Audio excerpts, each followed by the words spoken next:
गाडी उभा केली आम्ही आणि रोडच्या कडेला हे आंब्याचं झाड आहे.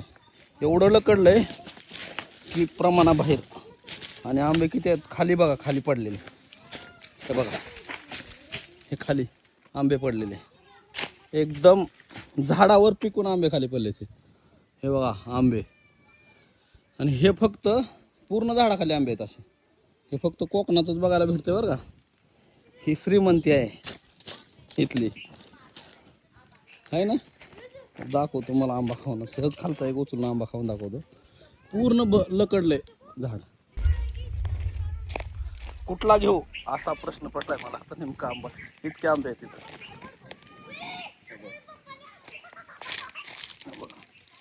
जरा कडक बघून घेतलाय मी. आंबा दाखवतो खाऊन. बापरे, इतका गोड आहे ना, प्रमाणाबाहेर.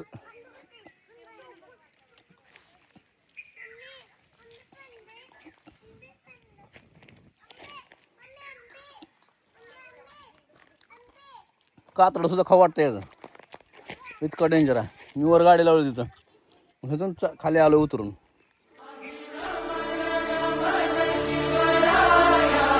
मित्रांनो, आम्ही आज जंगल ट्रिपसाठी आलो होतो सहकुटुंब फॅमिलीसह. म्हणलं कोकणातलं ग्रामीण कोकण कसं आहे किंवा एक थोडंसं जंगल सफारी करूया. असं थोड्याशा म्हणजे असं पूर्ण नियोजन पूर्वतः असं काय नव्हतं. आमचे सहकारी आहेत कुंदन जाधव आणि सुमित तांबे, यांच्या इथं आम्ही सदिच्छा भेट म्हणून आलो होतो. आणि आता त्यांच्याकडून आम्हाला ही जंगल ट्रिप आहे छोटीशी आणि जबरदस्त आहे एकदम. वाटलं म्हणजे कल्पना केली होती त्यापेक्षा कितीतरी पटीनं भारी आहे. कारण इथं करवंद मुबलक आहे. त्या आंब्याची तर अशी रास लागली आहे. तुम्हाला दाखवतो 1-2 मिनटं बघा. आता हे बघा, त्या खाली आंब्याच्या झाडाखाली तुम्ही बघू शकता.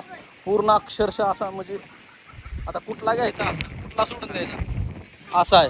हे बघा, हे बघा इकडं आमचे सहकारी गोळा करतात. हे बघा आंबे, हे बघा आंबे. पूर्ण आंब्याचा वास येत आहे ना. आंबेच आंबे आहेत, कोणतेही खावा. करवंद तशीच आहेत, जांभळं तशीच आहेत. आणि जी आम्हाला फळं माहीत नाहीत ती पण फळं आहेत. मित्रांनो, ही एक झाड आहे आणि ह्या झाडाला पेरूसारखं असं फळ आहे. नेमकं खायचं आहे का नाही माहिती नाही, पण दिसतं पेरूसारखंच आणि लय भारी वाटतं. हे आहे ती झाड. कोणाला माहिती असेल तर नक्की सांगा. सेम पेरूसारखं आहे दिसायला, पण थोडी वरची शायनिंग वेगळी आहे, पण पेरू एवढं फळ आहे बघा. हे बघा, पावसाची चाहूल आहे, पावसाळ्याच्या तोंडावर. आता आम्ही हे जंगल सफर करतोय. हे पण आंबा पूर्ण पिकलेला आहे, खाली पण आंबा आहे आणि इथं मध्ये जांभळं आहेत, पुढं करवंद आहेत. हा रानमेवा खाऊन आजची आपली ही ट्रिप छोटी सहल पार पडणार आहे. तर तुम्ही कधी अशा गोष्टीचा आस्वाद घेतलाय का नक्की सांगा. बघा, एकदम पूर्ण झाडाला पिवळा झालेला आंबा. हे बघा, हो इथं बी आहे, पूर्ण पिवळा झाला. हे एकदम प्युअर प्रॉपर पिकला आहे. हे वर 1-2 दिसतात, पण हे खाली बघा. हे बघा, हे बघा आंबेच आंबे. मॅडम आमच्या करवंद बघा, करवंद किती लागले. बघा करवंद बघा कसे आहेत. आणि हाताने घेऊन खायचं. हे सुख पैसे देऊन सुद्धा विकत भेटत ना. आणि इथं आहे तर आळूचं झाड. आळू मी पण पहिल्यांदाच खातोय माझ्या आयुष्यात. आळू ऐकून होतो मी. खातेत ना? खातात, मग मी खाऊन दाखवतो खा बरं, नंतर खा. ओके, हे आळू आहे, कधी खाल्ला नाही. त्याला नको देऊ थांब. काय खायचं यातलं नेमकं? वरचं खा, बी टाकून द्या. अरे चिक्कू सारखं आहे. खाऊन बघा ते. हे काय खातो, बी कोणता आहे? खाऊन बघा, बी भेटते की दाताला लागेल ती फेकून द्यायची. हे बघा, हे बी नरम खायचं असतं आणि जे कडक लागल ते फेकून द्यायचं. झाली. ह्याला आळू एक नंबर आहे. हे एक नंबर आळू. मला वाटतं पाणी मारून सुकवायचं आणि मग खायचं. बघा ही वसरी तुम्हाला बोलत ना आलूची देतो, ती ह्याची वसरी. हे बघा, हे आळू आहेत. टाकत आज हे आळू पहिल्यांदा नवीन काय तर खायला भेटलंय जंगलात आल्यानंतर. अख्खं सोन्याचं झाड आहे.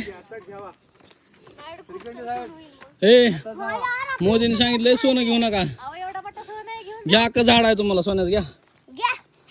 करवंद सुद्धा एकदम असं सप्रंग झाली खाली. हवा करवंदच करवंद आहेत किती दिसते आहे. पूर्ण करवंद लपडून गेले, कुठलं खावं कळत नाही.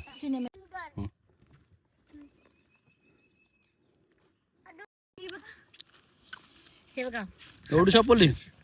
अजून लय येत पण बास केली आता एवढीच बास झालं म्हणलं आपल्या पुरती. हे बघा जुगाड बघा आपल्याकडे पिशवी नव्हती पत्रवाळी केली पानांची प्लेट तयार केली. निसर्गात आल्यावर असंच जुगाड करावं लागतंय कारण प्लॅस्टिकचा अतिरेक झाल्यामुळे निसर्गाची वाट लागली. आणि आता जी हे एवढे करून दिसत ना झाडाला त्याचं कारण सुद्धा आहे की आताच्या लहान मुलांचं बालपण ही मोबाईलमध्ये हरवलेलं आहे. आणि ह्याच्यासाठी त्यामुळेच आम्ही आता मुलांना जंगलात आणले. त्यामुळेच ते जरा काय एन्जॉय करतील. भले त्यांच्यासाठी नवीन आहे ह्या गोष्टी तेवढाच एक चेंज. हे बघा झाडावरती झाड उगवले कसं आहे बघा.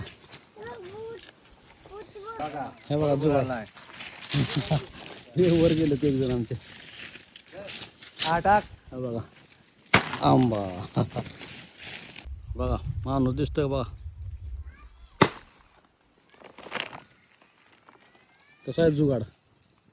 त्या ठिक्यात 2 काट्या घातल्या त्या आणि जुळी केली. हे बघा ठपक. हे बघा हे असं आणि पिका आंबा खायला पाठीमागं मी उभा आहे. कसा आहे एकदम नाद खोळा. हा हा हा पुढं पुढं टाका.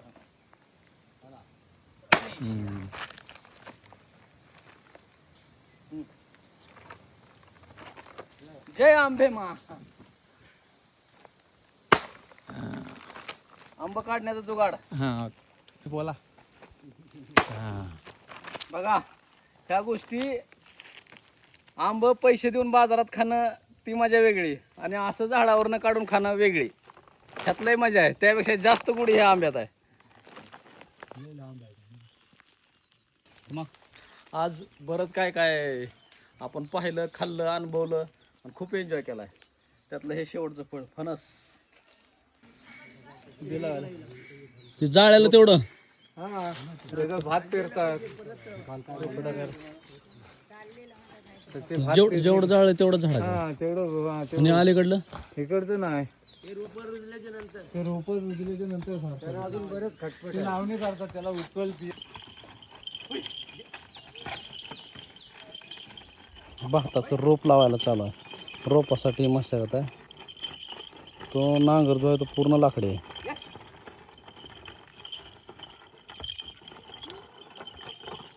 बघा भात टाकून दिलेला रोप ऑलरेडी. हे बघा म्हणजे भात टाकून ऑलरेडी दिलेला आहे आणि त्याच्यावर नांगरणी आणि परत पाऊस पडला की ऑटोमॅटिक होते ना. बाकी दुसरं काय हे नाही. नंतर आता एकदा जोरात पाऊस पडला ना हां हे सर्व फोडून टाकायचं. हां हे सगळं आणि ती एवढी रोपावर आली हां तर ती परत उपटायची परत ती ह्याच्यात ना त्याच्यात लावायची.